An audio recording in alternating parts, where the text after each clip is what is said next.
this information. But Harry, I think she was also very upset about the fact she felt she was being used in his PR machine. If you remember, there was that photograph at a polo match of her and Harry and Meghan. Meghan squished into the photo at the last minute.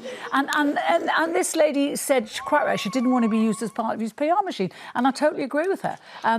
He shouldn't be doing that. Well, the complaint that's made by the Charity Commission, or rather the criticism, is that regardless of what Dr Chandauka says, or in fact the Sussex PR machine, that this could have all been dealt with privately and should have been. And actually, it's had an impact on charities in general because of how this has played out over the media. Now, do you think that's their fault, or do you think there is, of course, an interest in anything that the Sussexes do, and they're always going to be criticised? Yeah, I mean, yes, there is. They're always good. There is an interest, and they are always going to be criticised, aren't they? Whatever they'll do, whatever they do, and those who are their detractors will always find a way to sort of to hit them.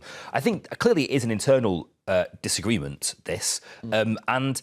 You're right, I don't think it meets the threshold for harassment and bullying, and the Charity Commission clearly feel the same way as well. I also have this sort of issue about the charity being sort of squeezed into the machine and the publicity and all that sort of stuff, when this charity exists, really, because of Harry's ability to generate publicity and money for it, and therefore those two things were always going to coexist. But in which case, you see, you have to ask the question, why did he just walk away from it at the first sign of trouble? If it's so important to him, and it was, he always said it was, he said it was set up in his mother's name. If it was so important, why walk away? Why make it public? Because he knew that by resigning, it would go public. Yeah, and I think there's a reality though of the world that Harry has to engage with, right? Which is that there are knives out for him at all times, and so you can sort of understand. I'm afraid there are. No. You can sort of understand why he would want to try to manage this situation in a way that stops that from happening. Why would you say there isn't? Would you say he's just a great? I think. But what we always miss though is the reasons that he feels that way. He feels as though this institution has mistreated him. He feels as though, in particular, it's mistreated his